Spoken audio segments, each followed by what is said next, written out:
Hi mabuhay po, welcome to Recipes Indos Channel. Ngayong araw po gagawa ako ng pork chop in mushroom gravy sauce. Samahan niyo po ako.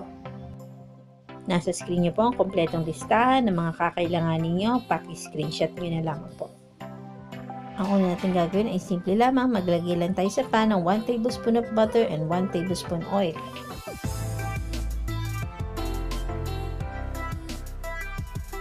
Ang sumunod po, ilagay natin yung ating pork chop na without skin po ang ginamit ko. Kung gusto niyo pong may skin ang inyong pork chop, nasa sa inyo po yan. Pero mas maganda na skin off po. Kasi 5 minutes per side lang po lulutuin natin. Ang gagawin natin luto sa ating pork chop. So ayan po, baliktarin na po natin. Ayan po. Ayan. After 5 minutes, pwede na nating alisin yung ating pork chop sa ating pan. So, alisin muna natin lahat ng pork chop at isang tabi muna natin.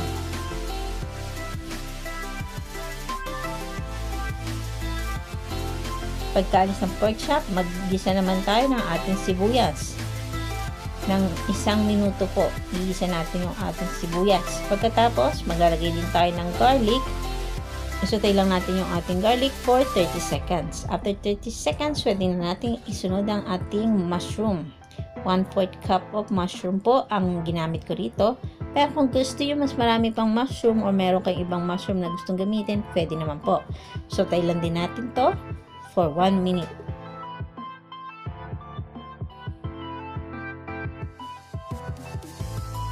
Pag nasutay na natin yung ating mushroom, isang tabi muna natin sila.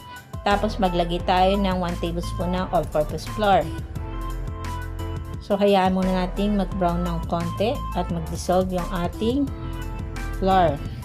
Tapos i-combine na natin o haluin na rin natin yung ating mushroom. Yan po. Pagkatapos maglagay tayo ng 1 beef cube. Pero kung meron kayong beef broth, hindi nyo na kailangan itong process na to. Hindi nyo na kailangan mag-add ng water or ng beef cube. So kung wala, beef cube, tapos 1 cup of water po. So, ayan po. Haluin lang natin hanggang magtiken yung ating gravy sauce. Kung kinakailangan nyo mag-add ng dagdag na water para mabawasan yung thickness ng inyong gravy, dagdag lang po kayo. Add din tayo ng spinach para maging masustansya at syempre maging colorful yung ating dish. Tapos, lagay din tayo ng pepper.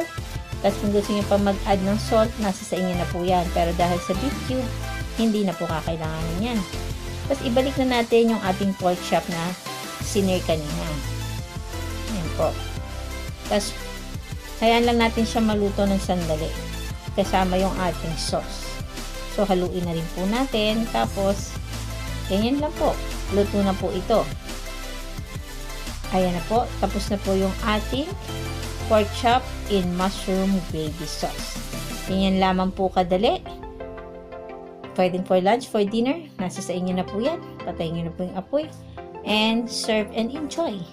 Maraming salamat po sa inyong panunood. Kung nagustuhan nyo po itong recipe na to, huwag nyo pong kalimutan i-like and share at subscribe na rin sa aming channel. I-click nyo lang po yung nakikita nyong S button sa screen.